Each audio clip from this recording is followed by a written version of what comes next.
up. But first, with the clocks going forward this weekend, we're starting tonight by talking about the importance of sleep, because whilst the change brings lighter evenings, which we love, it also does mean 1 hour less in bed. Definitely not my favourite. It's something that you'll all know about if you're one of the millions of people who now track their sleep. But does all that data do us more harm than good? Well, Richie Anderson has been to find out. As a nation, we're obsessed with our sleep. And many of us want to keep up to date on exactly how much we're getting. There's now an abundance of monitors telling us how long and how deeply we sleep. Trackers, like these, can give us an insight into our sleep patterns. But what I really want to know is whether recording all this information is actually any good for us. 10 years ago, Mum of 4 Becky was struggling so badly with insomnia that her family intervened. I had what's called a white night, and you don't sleep at all. Then I didn't sleep the next night, and that was the beginning of a horrendous 5 years. And my son said, Mum, I really think you need to get some help. So I just Googled sleep therapist. How did you get better, Becky? She explained to me that it's all about reducing your sleep window. Couldn't go to bed before 11:30, and I had to get up at 6:10. But alongside that, you never stay in bed after half an hour when you haven't slept. For some people, sleep trackers can be useful, but Becky received some surprise advice from her therapist. Well, she was very much of the opinion that they don't help, because she's trying to stop you obsessing about sleep. Yeah.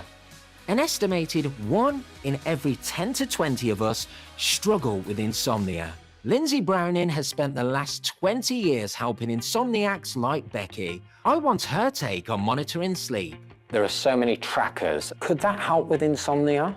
For some people, they can be really, really helpful. You might notice a pattern. If it's helpful for you to give you some extra data, fantastic. If you're finding it just causing you more stress, then just, leave them on the side. When somebody starts to worry about their sleep, you're so anxious about not sleeping that then you can't sleep.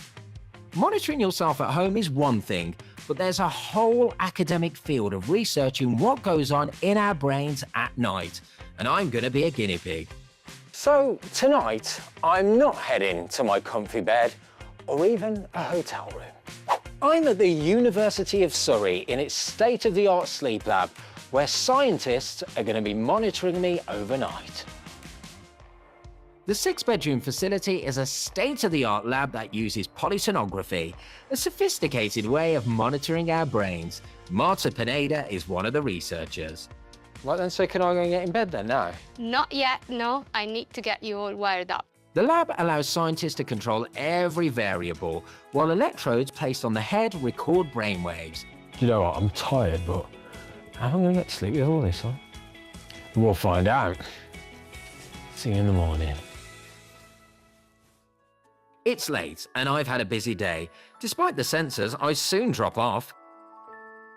In the morning, it's over to Professor Dirk Jan Dijk, who heads up the research centre here, to analyse my data from the lab. The data show you have all the brain waves we would expect to see in a good, healthy, young sleeper.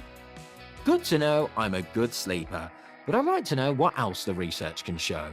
What have you found doing all this study?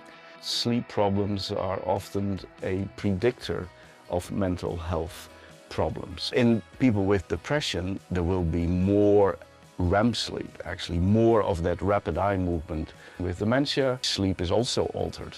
There may be less rapid eye movement sleep. Sleep tells us something about brain health. But research from the lab has also revealed insights for everybody. It turns out that when you see quite a bit of daylight during the day, you will sleep better at night. Okay. Is that for all of us? That's true for people living with dementia. It's true for older people.